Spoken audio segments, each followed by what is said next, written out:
Hoy estamos en el inicio de un nuevo curso, el curso 2025, curso 2026. Y me planteaba una pregunta. ¿Tiene sentido comenzar un nuevo curso? ¿Realmente merece la pena empezar un nuevo curso? ¿O ser conscientes de que comienza un nuevo curso? ¿No será más de lo mismo? Soy de la generación que en España estudió lo que se llamaba Educación General Básica, la EGB. Hubo un ministro que organizó unos follones tremendos, se llamaba aquel ministro Cruz Martínez Esteruelas, y fue uno de los que implantó, yo recuerdo esto de la EGB. Cuando estábamos en cuarto, en quinto, en sexto, que ya empezábamos a ser mozalbetes, siempre decíamos, otro curso más. Ya, mira, nada más que tenemos, recuerdo que ya nos empezábamos a sentir hombres, cuando deberíamos haber sentido que éramos mocosos. Pero ya, nada más que hay 2 cursos por encima de nosotros. Cuando lleguemos a octavo seremos los mayores del colegio. Como si eso fuera algo. Y yo recuerdo que con mis compañeros en el colegio donde estaba, pues a veces decíamos otro curso, además los mismos profesores. No voy a citar sus nombres, aunque estoy traumatizado por algunos, ¿no? Pero cuando terminábamos el curso no sabíamos lo mismo, sabíamos más. Habíamos empezado quizá sin mucha gana y ahora lo lamento, porque seguramente si hubiera empezado con más ganas habría aprovechado más cada curso. Cuando terminaba el curso, en aquellos 8 años, más los párvulos, los listos decían los paulitos, en vez de parvulitos decían los paulitos. Pues teníamos más conocimientos. Recuerdo mi trauma con aprender aquello de la suma al cuadrado, es la suma del primero por el segundo y toda aquella cosa, que después no sé para qué me ha valido. Pero sé que en nuestra época los profesores daban leña. Y yo recuerdo que aprenderte aquellas cosas te libraba de las bofetadas del profesor don José Antonio. Y su hermano Leonardo, que Leonardo era, madre mía, estoy traumatizado. También observo con los años que al terminar cada curso teníamos diferente perspectiva de las cosas. Asignaturas como ciencias de la naturaleza o historia. Y cada curso había compañeros nuevos y compañeros que se habían ido. Tengo, gracias a Dios, y ya terminé, creo que fue en el 76, 77, la EGB, tengo compañeros todavía, tengo amigos que fueron compañeros míos. Algunos hace 40 años que no veo. Incluso hay uno que vive en Ferrol, que por las redes hemos contactado y no lo veo desde que yo tenía 9 años. Pero ahí tenemos amistad. Y cuando pensamos en la realidad espiritual, quizá nos puede pasar lo mismo que nos pasaba a los mocosos adolescentes. Otro año más, lo mismo de siempre. Cuando empiezas así, mal asunto. Quiero que abráis conmigo la escritura en el libro de Isaías, capítulo 40. Isaías, capítulo 40. Y vamos a leer los 3 últimos versículos. Isaías 40, 29, 30 y 31. Él da esfuerzo al cansado y multiplica las fuerzas al que no tiene ningunas. Los muchachos, es muy curioso este versículo, no dice los ancianos, los muchachos, aquellos que se comen el mundo, los muchachos se fatigan y se cansan. Los jóvenes flaquean y caen. Pero, y qué bonita es esta conjunción adversativa del versículo 31, pero los que esperan al Señor tendrán nuevas fuerzas, levantarán alas como las águilas, correrán y no se cansarán, caminarán y no se fatigarán. Voy a volver a dar los 3 versículos. El Señor da esfuerzo al cansado. No sé cómo estás tú en este momento, pero hay una hermosa promesa. Y multiplica, no dice aumenta. Multiplica es aumenta a lo grande. Aumenta por, aunque no tiene ninguna fuerza. Los muchachos se fatigan y se cansan, los jóvenes flaquean y caen. Pero los que esperan a Jehová tendrán nuevas fuerzas, levantarán alas como las águilas, correrán y no se cansarán, caminarán y no se fatigarán. Hay una realidad, es el caminar, es caminar y cansarnos. Puede que estemos cansados por varias cosas. Puede que haya cansancio en nuestra vida como creyentes por varias cosas. A veces no vemos los resultados que queremos. Recordemos a este respecto la parábola de la cizaña y el trigo. Los siervos sintieron frustración porque creció la cizaña y ellos no la habían sembrado. Y habían sembrado el trigo profesionalmente, muy bien. Recordemos que tampoco tenemos las mismas fuerzas ni las mismas ilusiones que hace tiempo, ¿verdad? Y puede que, como decía al principio, pensemos otro año más de lo mismo.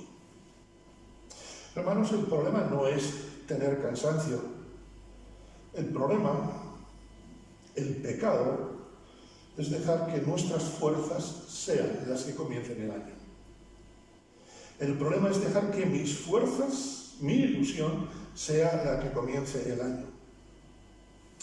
Puede parecer, el otro día hablábamos un poco de una locura, que Dios llamase a un siervo como Isaías, cuando el pueblo, como vimos el jueves, vivía, ¿recordáis?, alejado de Dios.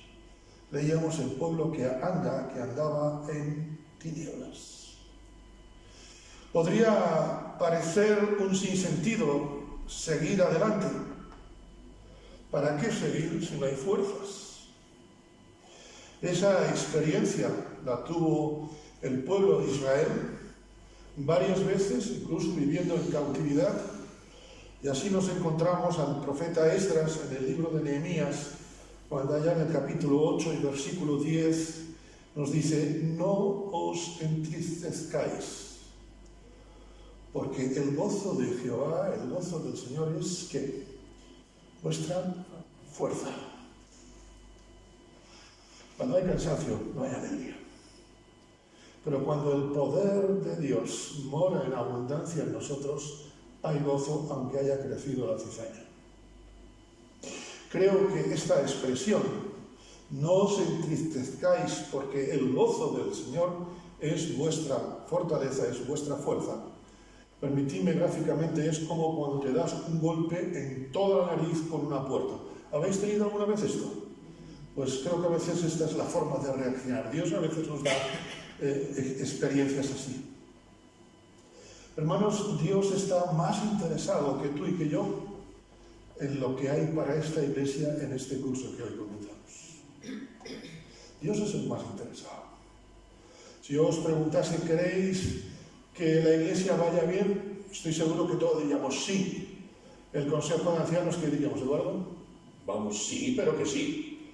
¿Sí o no? Pero ¿sabes quién es el que realmente lo dice? El más interesado y el que sabe hacer las cosas es el Señor y no nosotros. Por eso siervos suyos somos, como se nos decía el otro día en el Salmo 100, y ovejas de su prado. Pero esa realidad conlleva un desafío para nosotros. Dice el versículo: pero los que esperan en el Señor. los que esperan en el Señor. A veces nos podemos encontrar que no tenemos esperanza de nada. El Señor promete darnos fuerzas si esperamos en Él.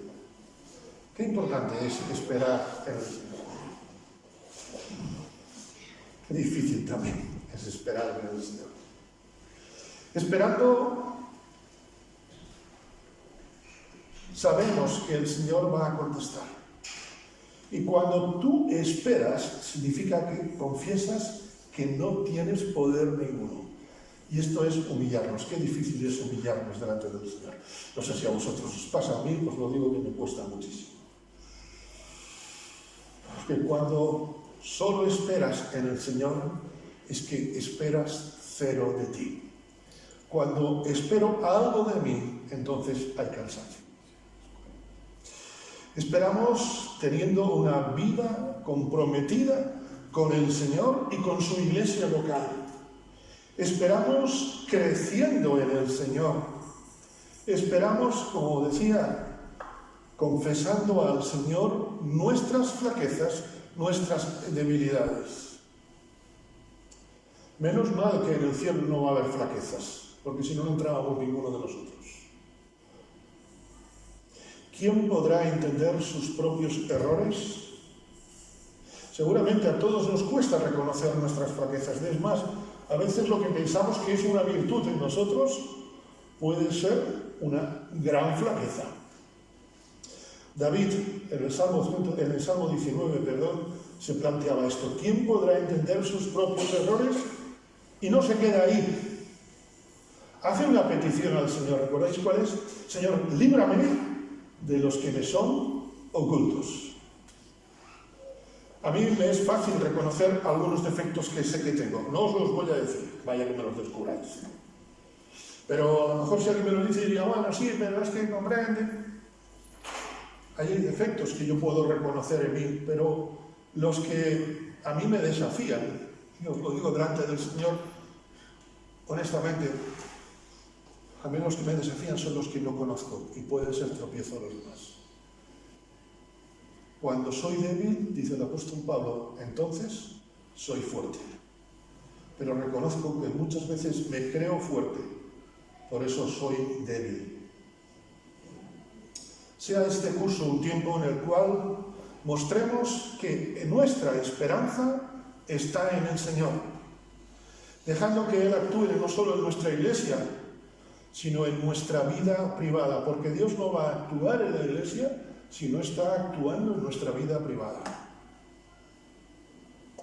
Es que la iglesia es así, la iglesia es asá. Deberíamos decir, yo soy así, yo soy asá. Como Acán, robamos triunfos al pueblo de Dios cuando no cambiamos. Acán, sus errores eran tan ocultos, ¿sabéis? Josué capítulo 7. Sus errores eran tan ocultos que nadie se enteró que había robado, ¿recordáis? ¿Pero qué supuso aquello? Derrota al pueblo de Dios. Mi hermano, mi hermana, yo no quisiera que ninguno de los que estamos en esta sala sea un Acán. Yo no quiero ser un Acán en este curso, bueno, nunca. Estaremos siendo creyentes egoístas que impiden la acción del Espíritu Santo.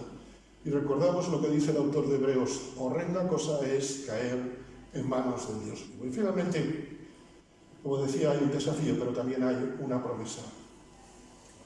Pero los que esperan en el Señor tendrán nuevas fuerzas. Qué hermosa promesa.